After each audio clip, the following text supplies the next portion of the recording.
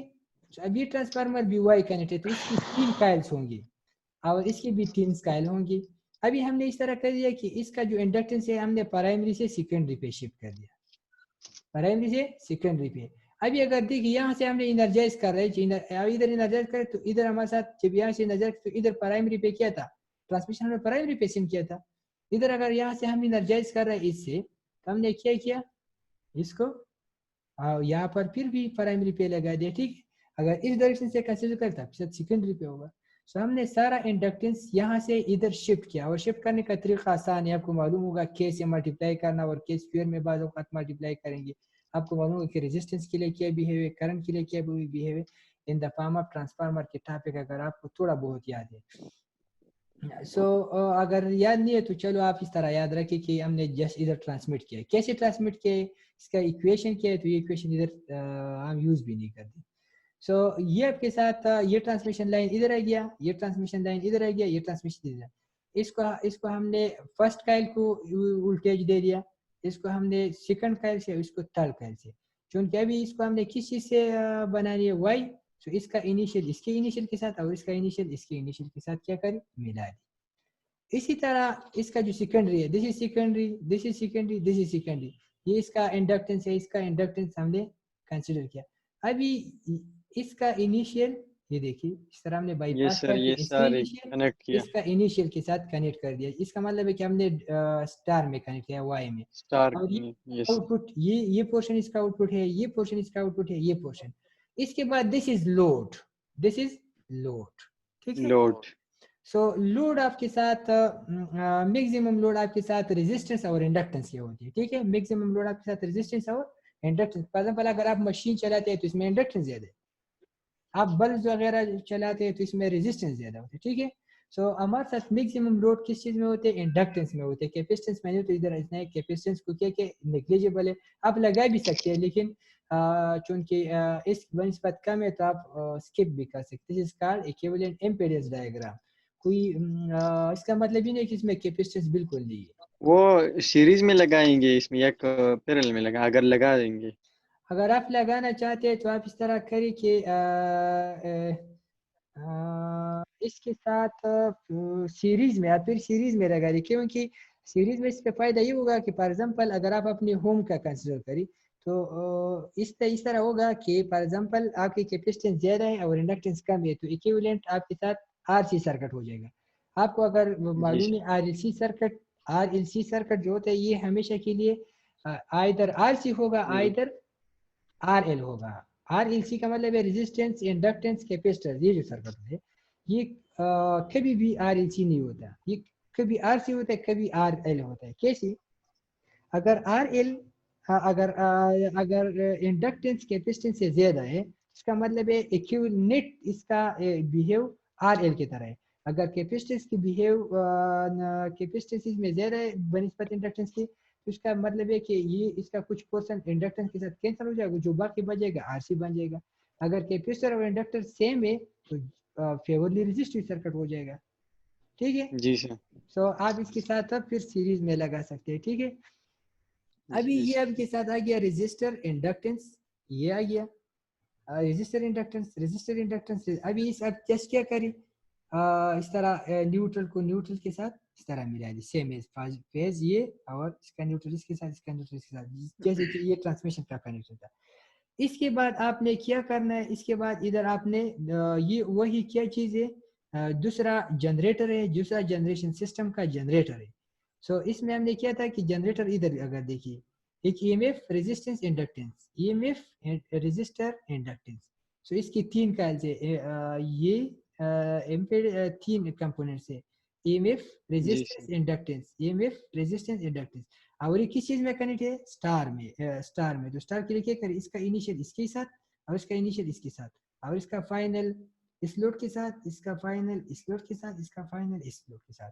सो ये जो आपके साथ दूसरा सर्किट है, दिस सर्किट इसका three one phase, line. Three one line ऊपर थ्री। था, this is called one yes line. Sir. ये आपके साथ वन लाइन था, this is called one line. और ये था थ्री फेज इक्विवेलेंट सर्किट। और थ्री फेज इक्विवेलेंट सर्किट मुश्किल होते हैं, क्योंकि इसमें इतनी सर्किटरी ज्यादा होती है, इसका रिप्रेजेंटेशन मुश्किल होता है, तो इसलिए हम इसको नहीं पढ़ते। फिर इसके बाद अगर हम ये भी देखना चाहते हैं कि चलो थोड़ा बहुत हमें इंफॉर्मेशन हो, कोई चीज विजुअलाइज हो, तो हम किस चीज पे आते हैं, एम्पेडेंस पर फेज पे। एम्पेडेंस पर पेज, पर इसका पीस। मतलब है कि सारे, इसका मतलब है कि एक पेज अगर हम कंसिडर करें तो इसका ये हो जाएगा।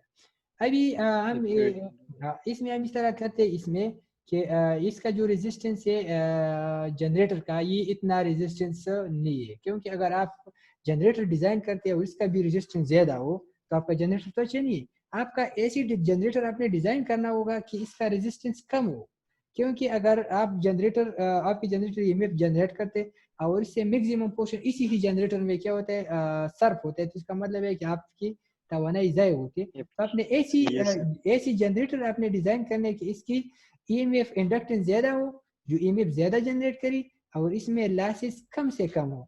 तो हम कंसिडर करते हैं कि suppose the losses are zeros. अगर आपके साथ लॉसेस यस के सर। जीरो है, लॉसेस अगर आपके साथ जीरो है, तो इसके लिए हम इस तरह कंसिडर कर देते हैं कि this is EMF and this is inductance, ठीक है। और जी सर। और ट्रांसफार्मर का काम क्या होता है, ट्रांसफार्मर का काम ये होता है कि जस्ट आपको क्या करी, यहाँ से एनर्जी यहाँ पे ट्रांसमिट करी, शिफ्ट से करे एनर्जी वोल्टेज। शिफ्ट करे। सो ये एक लाइन की तरह बिहेव करते हैं कि एक शिफ्ट करते हैं। एक इसका मतलब ही नहीं कि बिल्कुल कनेक्टेड है जैसे कि इन्होंने शो किया, लेकिन मतलब ये कि ये स्क्रीन यहाँ से फुल या नजर नहीं आ रहा है सर। फुल है उसकारी ऊपर का हिस्सा नहीं है।